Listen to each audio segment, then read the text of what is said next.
آج سے 1500 سال قبل دنیا کے نقشے پر دو عظیم طاقتیں موجود تھیں، ایک روم اور دوسری ایران۔ موجودہ سیاسی اصطلاح میں کہا جا سکتا ہے کہ یہ دونوں ماضی کی سپر پاورز تھیں۔ روم پر عیسائیوں کی حکمرانی تھی اور ایران مجوسیوں آتش پرستوں کا مرکز تھا۔ ان کے عقیدے کے مطابق آگ ہر شے کو جلا دینے کی طاقت رکھتی تھی، اس لیے اسے خدا کا درجہ دے دیا گیا۔ ایران کے تمام چھوٹے بڑے معبدوں میں ہر وقت آگ روشن رہتی تھی اور پجاری بھڑکتے ہوئے شعلوں کے سامنے سجدہ ریز رہتے تھے اور صدیوں سے یہ مخصوص دعا مانگتے تھے: اے ہمارے معبود، جس طرح تو لازوال و عظیم ہے، اسی طرح اپنے نام لیواؤں کو بھی عزت و جلال عطا کر۔ ہمیں ہمارے دشمنوں پر ایسا غلبہ بخش دے جیسے ذبح ہونے والے جانور بے دست و پا نظر آتے ہیں۔ اہل زمین کے دلوں میں ہماری ایسی ہیبت ڈال دے کہ وہ سوتے میں بھی ہم سے خوفزدہ رہیں اور درفش کاویانی کو اتنا بلند کر کہ وہ آسمان کو چھونے لگے۔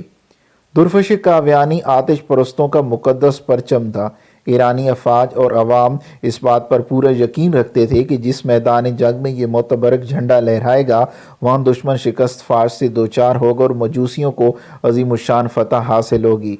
پھر جب اسلام کی شکل میں حق نمودار ہوا تو باطل فرار ہو گیا، مقدس پرچم اٹھانے والے ہاتھ کاٹ دیے گئے اور درفش کاویانی، جسے فتح و نصرت کا نشان سمجھا جاتا تھا، بدبختی کی علامت بن کر اس طرح خاک میں مل گیا کہ اس کا ایک تار تک باقی نہ رہا۔ یہ 14 ہجری کا تاریخ ساز اور یادگار سال تھا جب صدیوں سے روشن آتش کدے بجھا دیے گئے۔ آگ کے پجاری کہا کرتے تھے یہ شعلے کبھی سرد نہیں ہوں گے اور انہیں بجھانے والی مخلوق آج تک پیدا نہیں کی گئی۔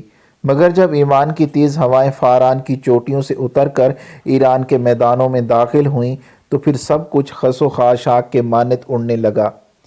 نوشیروان کی نادر و قیمتی یادگاریں مٹی کے کھلونوں کی طرح حقیر اور ارزاں ٹھہریں۔ جس طرح کعبے میں رکھے ہوئے بت منہ کے بل گر گئے، هو اللہ احد کہتے تھے، اسی طرح ایوان کبریٰ کے بلند اور سنگی مینار زمیں بوس ہو کر اللہ کی کبریائی بیان کر رہے تھے۔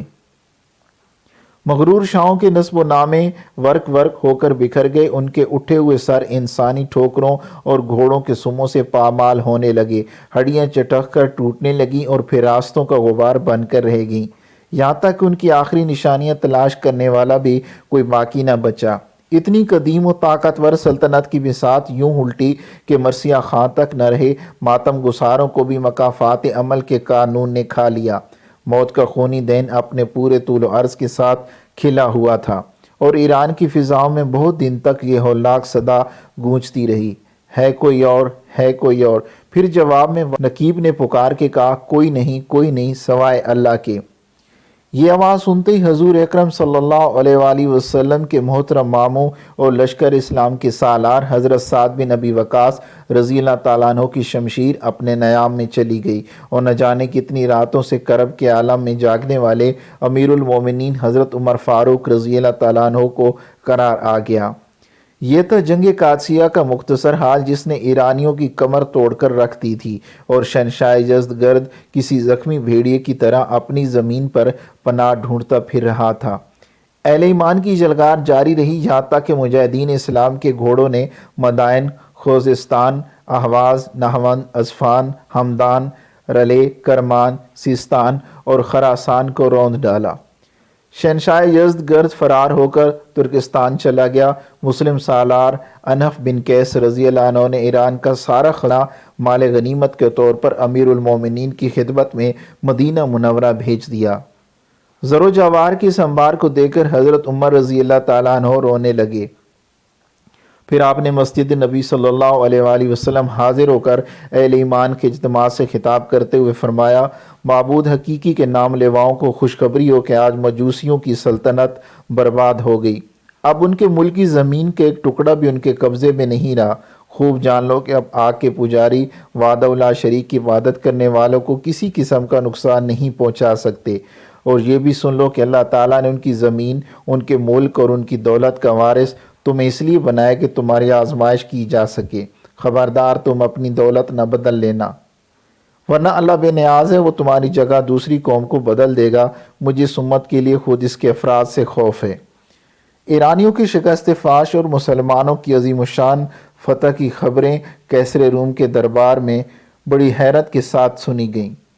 کیسر کے ایک دور اندیش وزیر لوکس نے اپنی نشست پر کھڑے ہو کر بسیط احترام عرض کیا، اے ہرقل اعظم، مسلمانوں کی یہ بہم فتوحات عیسائیوں کے لیے نیک شگون نہیں ہیں۔ اس سے پہلے کہ یہ خونی سیلاب ہمارے سرسبز و شاداب علاقوں کو بہا کر لے جائے، ہم ایک مضبوط حصار بنا لینا چاہیے۔ اس سے پہلے کہ وزیر لوکس اپنی بات مکمل کرتا، بوڑھا پادری شہرام اپنی جگہ سے اٹھا اور انتہائی متکبرانہ لہجے میں ہرقل اعظم کیسر روم کو مخاطب کر کے کہنے لگا، شہنشاہ کو معلوم ہونا چاہیے کہ ایرانی آتش پرست تھے، اس لیے آگ کی خوراک بن گئے، مگر ہم اہل صلیب ہیں اور صلیب ہی ہماری محافظ و نگہبان ہے۔ شہرام کے بعد دوسرے پادریوں نے بھی دربار میں پرجوش تقریریں کی۔ آسمانی باپ اپنے مقدس بیٹے کے صدقے میں مسیحیوں پر کبھی آفات و مصائب نازل نہیں کرے گا۔ کیسر روم مکمل طور پر پادریوں کے زیر اثر تھا، اس لیے اس نے اپنے سیاسی مشیر لوکس کی باتوں پر کوئی دھیان نہیں دیا۔ چند سال پہلے بھی ان پادریوں نے اس وقت ہنگامہ آرائی کی تھی جب کیسر کو سرکار دو عالم صلی اللہ علیہ وآلہ وسلم نامہ مقدس موصول ہوا تھا، جس میں پیغمبر اسلام صلی اللہ علیہ وآلہ وسلم نے اسے دین حق قبول کرنے کی دعوت دی تھی۔ کیسر روم سرور کونین دعوت سے متاثر ہو چلا تھا، مگر جب اس نے پادریوں کی جماعت کو غضبناک حالت میں دیکھا تو اسلامی وفد کو اپنے دربار سے اٹھا دیا۔ اللہ کے آخری رسول صلی اللہ علیہ وآلہ وسلم دنیا سے رخصت ہوئے صرف 4 سال کا مختصر ترین عرصہ ہوا تھا۔ دنیا کے بڑے بڑے کائن، نجومی، سیاست اور جنگ کے ماہرین سوچ بھی نہیں سکتے تھے کہ پیغمبر اسلام صلی اللہ علیہ وآلہ وسلم کے نام لیوا صحرا کے دامن سے نکل کر ایران جیسی عظیم طاقت کی بساط الٹ کر رکھ دیں گے۔ وہ ایرانی جو خود کو دنیا کی سب سے مہذب اور طاقتور قوم سمجھتے تھے، جب پہلی بار مسلمانان سفیر حضرت عبداللہ بن حذافہ رضی اللہ تعالیٰ عنہ حضور اکرم صلی اللہ علیہ وآلہ وسلم نام مقدس لے کر ایرانی شہنشاہ خسرو پرویز کے دربار میں ایک خاص ادائے بے نیازی اور جلال ایمانی کے ساتھ داخل ہوئے تھے تو ایرانی شہنشاہ نے صحابی رسول صلی اللہ علیہ وآلہ وسلم بڑی نفرت و حقارت کے ساتھ دیکھا تھا۔ پھر خسرو پرویز نے نامہ رسول صلی اللہ علیہ وآلہ وسلم چاک کرتے ہوئے پوری عرب قوم کی انتہائی ذلت آمیز لہجے میں مخاطب کرتے ہوئے کہا تھا، اے سوسمار چپکلی نما جانور کا گوشت کھانے والوں اور اے اونٹ کا دودھ پینے والوں۔ پھر جب ناکام سفارت کے بعد حضرت عبداللہ بن حذافہ نے رسالت مآب صلی اللہ علیہ وآلہ وسلم خدمت میں حاضر ہو کر نامہ مبارک سے چاک کرنے کا واقعہ سنایا تو سرور کونین نے فرمایا، خسرو نے میرا خط چاک نہیں کیا، اپنی حکومت کے ٹکڑے کر دیے ہیں۔ چند روز بعد ہی خسرو پرویز کے بیٹے شیرویہ نے بڑی بے رحمی کے ساتھ اپنے باپ کو قتل کر ڈالا۔ پھر چند سال بعد حضرت عمر فاروق رضی اللہ تعالیٰ عنہ نے ایرانی سلطنت کے مضبوط ترین ستونوں کو کسی بوسیدہ کتاب کے اوراق کی طرح ہوا میں اڑا دیا۔ کیسر روم کا وزیر لوکس اس واقعے سے باخبر تھا، اس لیے اس نے بھرے دربار میں مسلمانوں کی فتوحات اور جلکار کے سلسلے میں اپنی خدشات ظاہر کیے تھے۔ لوکس کا شمار اپنے وقت کے ذہین ترین افراد میں ہوتا تھا۔ اس کی جاگنے والی آنکھوں نے نوشتہ دیوار پڑھ لیا تھا کہ اب مسلمانوں کو رومیوں کی حریف طاقت بننے سے کوئی نہیں روک سکتا۔ یہی وجہ تھی کہ لوکس بار بار کیسر روم کو صورتحال کی سنگینی کا احساس دلانے کی کوشش کر رہا تھا۔ پادری شہرام کے جاسوس محل کے گوشے گوشے میں پھیلے ہوئے تھے۔ جب ان جاسوسوں نے کیسر روم اور وزیر لوکس کی خفیہ ملاقاتوں کی اطلاع دی تو پادری شہرام گہری سوچ میں ڈوب گیا۔ پھر اس نے وزیر لوکس کو سیاسی منظرنامے سے ہٹانے کی تدابیر سوچ لی۔ اس وقت روم عیش پرستیوں کا مرکز تھا۔ بادشاہ، وزیر، امیر اور خاص عوام رقص و سرور اور شراب نوشی کو انسانی زندگی کا ایک لازمی حصہ سمجھتے تھے۔ کیف و نشاط کی زندگی گزارنے پر کوئی قانونی اور اخلاقی پابندی عائد نہیں تھی۔